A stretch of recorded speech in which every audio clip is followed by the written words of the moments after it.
I told myself it was small. A mercy, even. The camera in the glove compartment had been there for months after break-in. A leftover from the night I'd wanted to feel less helpless. It was a compact thing with a sticky suction mount and a fat memory card. The kind of gadget that insists on usefulness in the quiet hours. She hated that I kept it in the car. She said it made our life feel surveilled, like we were characters under a microscope. I told her it was practical. She called it paranoid.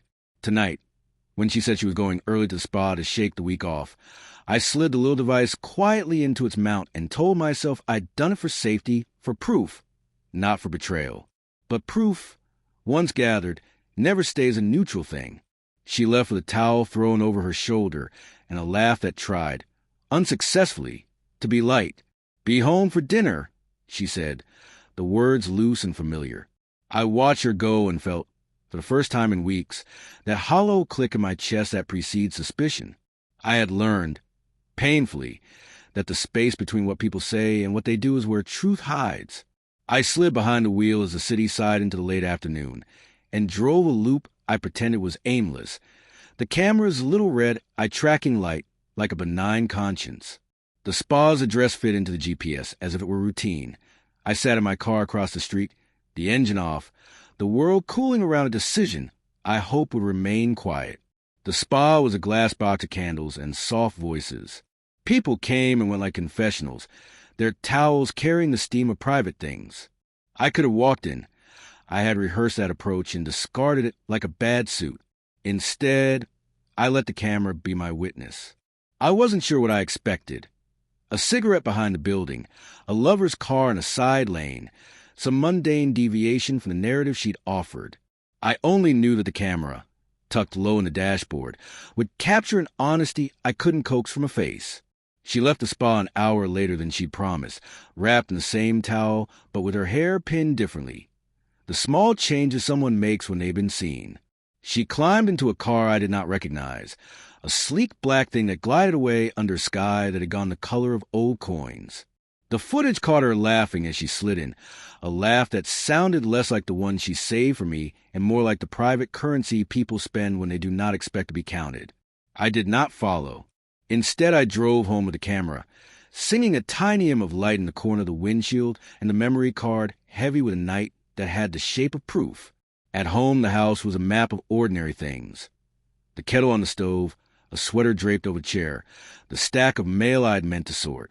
I waited, the way someone waits for a word to finish itself. When she returned, she walked in with a piece of someone who'd been well cared for. The spa scent on her skin, a small white bag in hand, the kind of evidence designed to soothe. She kissed my cheek with a practiced tenderness. "They overbooked, and I had to wait for the treatment," she said, dropping the bag on the counter as if that should settle everything. "I needed it," she added, like an incantation to ward off questions. I could have been angry then, loud and obvious and theatrical. Instead, I took the memory card out of the camera and slid it into the reader while she rinsed her hands. The footage loaded like a slow reveal, frames unspooling the ordinary into betrayal. The spa footage showed her walking out, yes, but not alone. A man held the door for her, his hand brushing hers in a way that meant familiarity. They stepped into the street together, and the camera, in its blunt, indifferent way, caught the car that had waited. The black vehicle with the license plate half hidden by shadow. They smiled at each other in the frame the way people who know private jokes do, eyes narrowing, shoulders touching. She had told me she was running late. The footage told me the truth. She had been running toward something. I watched, and a slow coolness spread inside me, the kind of clarity that follows the first blast of hot pain. The man's laugh, the way he tucked a strand of her hair behind her ear, the brief, intimate exchange before he got into the car. All of it was simple, domestic, devastating in its ordinariness. I watched her slide into the passenger seat, watched him kiss her in a frame I could hold like a pebble. The camera didn't judge. It only recorded. She emerged from the shower wrapped in a towel and humming, unaware I had the footage ready, the way a trap triggers only when its door is closed. I did not show her the frames. I did not throw the memory card on the table like a verdict. Instead, I poured us both wine and sat across from her at the kitchen island, watching the way the light described the planes of her face. She laughed at something on the television, and in that laugh, I heard the echo of the other laughter from the footage. The small economy of someone spending pleasure elsewhere. "What do you want?" she asked at last, reading something in my stillness. Her eyes searched mine for a sign, guilt, anger, an outburst, and I gave her none. "Proof," I said, as if the word were a coin dropped into a jar. She sat down, towel fall into her lap, and the look she gave me had the rawness of someone who understood that the script had shifted.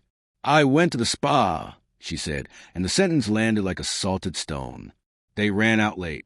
I met someone there I hadn't seen in years. He's a friend. That's all. Friends who drive black cars and kiss in the street?" I asked. My voice was quieter than I expected. She flinched, the move of someone not used to being questioned like a crime. "You're making a mountain of a molehill," she said, and there it was. Irritation, the old tactic. But scripting irritation over a film kiss is like calling flame a candle. I put the memory card on the counter between us. It was a small, inert object, almost apologetic in its size. "Watch it," I said simply. She took it as if it were a relic, a delicate thing she could gaze upon and decide to disbelieve.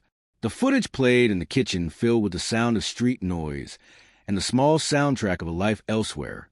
She watched herself smile in the frame, watched a man brush her hair back, watched the fidelity of her body to another's presence. Her face drained like a tide. "What do you want me to do?" she whispered when the video ended. It was the question people ask when they suddenly understand the shape of what they've done and want permission to repair. "I want the truth," I said. "I want to know why you chose to make this night private when you promised me you were somewhere else." She swallowed, and for the first time her eyes were not the color of practiced innocence, but something raw and small. "It didn't mean anything," she said, the old defense, but it was thin and near the end. "I didn't mean for you to find out. You left the camera in the car," I said. "I didn't set out to watch you. I said it for safety." The partial truth lay between us like a splinter. She covered her mouth with her hand. The simple motion of someone trying to muffle a confession. "I was lonely," she said finally, the words spilling out like something dropped and broken. "I didn't want to tell you. I was ashamed."